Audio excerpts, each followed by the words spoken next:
A lot of people always ask me about Tracklib because of the situation I just had not too long ago. For those who don't know, I was hit with a community guideline strike from YouTube for sampling, right?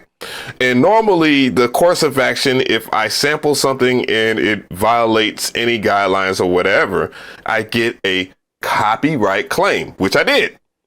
And when I got the copyright claim, I removed it, and then I got a community guideline strike. Normally when you remove audio or mute audio on YouTube, which by the way, YouTube supplies these tools so that you can not get a copyright claim. But I got a community guideline strike for removing music that was made by an artist on UMG. You think Tracklib is safe from you getting copyright strikes and copyright claims? Guess what? The answer is no. And I have the receipts. Now, by no means am I saying this to bring any shame or anything to the Tracklib platform. Tracklib has been very supportive of me, and one of the main reasons why I'm showing you this is just because a lot of people do not understand how Tracklib works, and I want to explain that to you guys so that you know the importance of it. So right here is their copyright claim. They sent it to me. However, they gave me a heads up to that because of the following things. Hello, we regret to inform you that one or more tracks that you have downloaded from Tracklib have been removed from our catalog. This means that they are no longer available for licensing. Hold on to that word right there, licensing. If you have already licensed the works that contain samples from any of these tracks, the license will not be affected by this. We apologize for any inconvenience this may cause and will reimburse you with one download credit for each affected track. Whoa, I didn't even pay attention to that. So let's go ahead and read that again.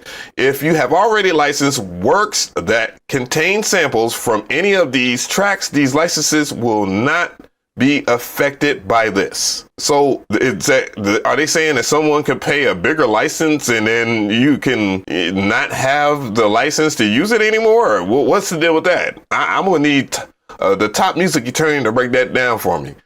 We apologize for any inconvenience this may cause and will reimburse you with one download credit for each affected track. It is not very uncommon for a track to be taken down, but it can happen.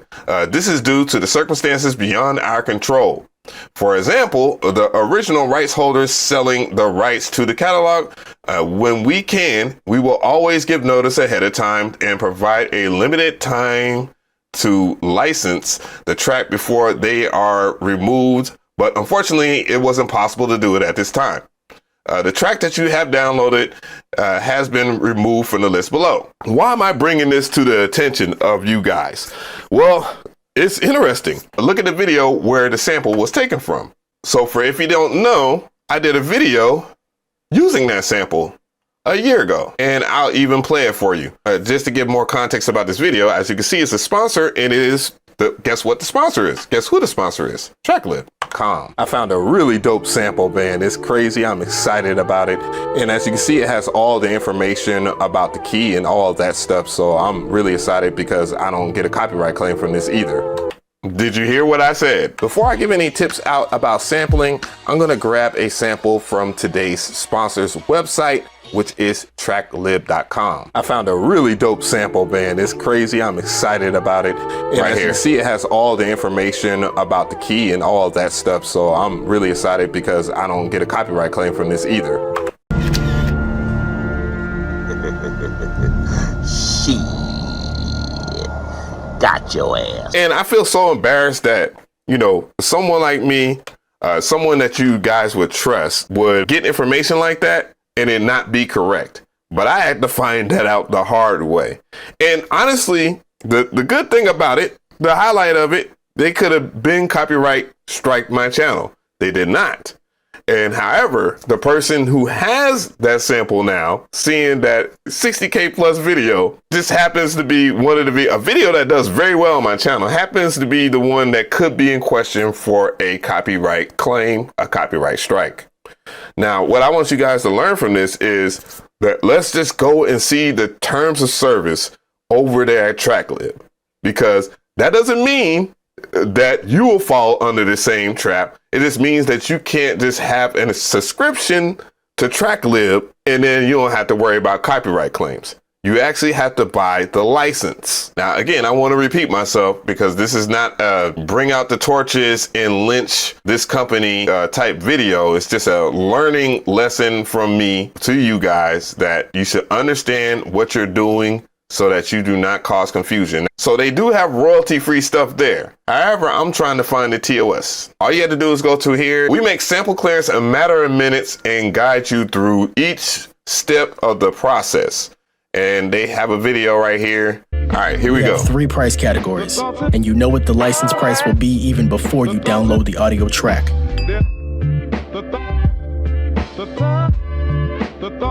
So let's go back and look. And you know you need a sample license. We have 3 price categories, and you know what the license price will be even before you download the audio track. So basically, all right, so I see seconds.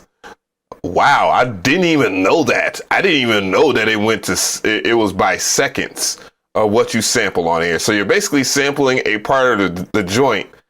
Damn. So you don't fully own it, but it's like you are paying for a percentage of the second. Has it always been like this? Because if so, I mean, it's not bad.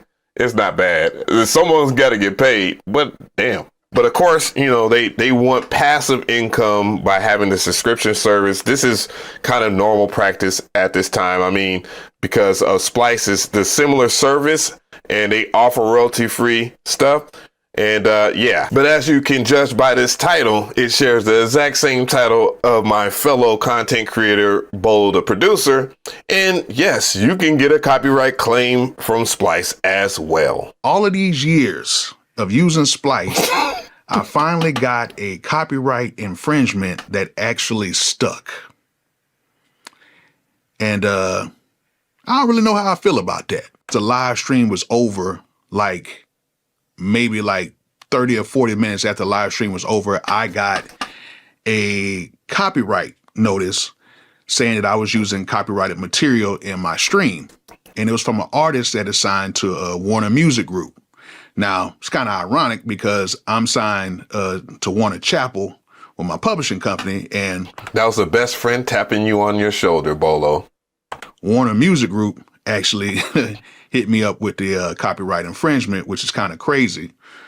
However, I've been through this situation before, and usually I just submit a dispute and it gets cleared up because I say, hey, it's a splice.com sample, and pretty much, you know, usually like in 24 hours, it gets cleared up. But in this situation, it said it's going to take about 30 days. Welcome to the club, my G. Welcome to the club. They're coming for us all. And the reason why it is nothing that you can do about getting a copyright claim is because of other things that we have been talking about as far as artificial intelligence and so forth. YouTube ironically uses artificial intelligence and algorithm to clean up and to give people copyright claims. And as I have discovered, a community guideline strike. And they don't use a real person to give you a review. Guess what they use? They use artificial intelligence. Ain't that about a bitch? So I don't know, man. I just want to know how you guys feel about this situation at hand. I'm not trying to make Tracklib look bad. I'm not even trying to make Splice look bad in this situation, because once an artist takes it to the label wants to know what is used and all this other stuff. And then that's kind of how royalty-free sample packs and samples all together can just fall apart. It's just a hope and a prayer.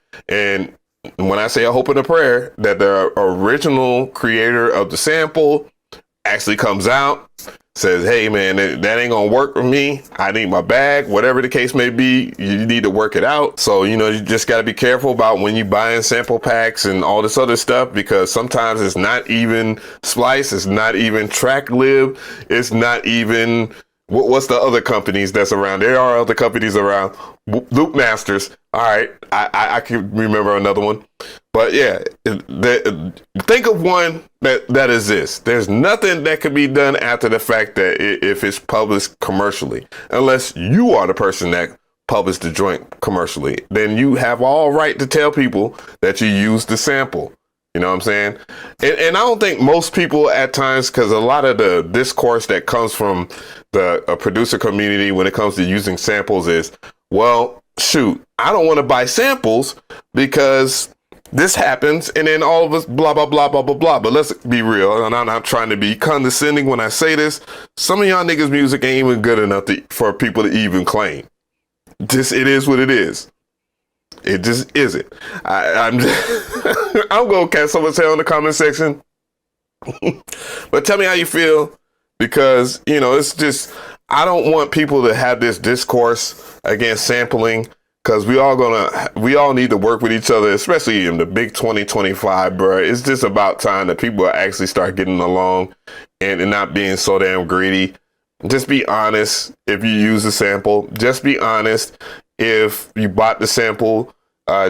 Just be honest if you created a sample to be royalty free. You know what I'm saying? Write a good EULA.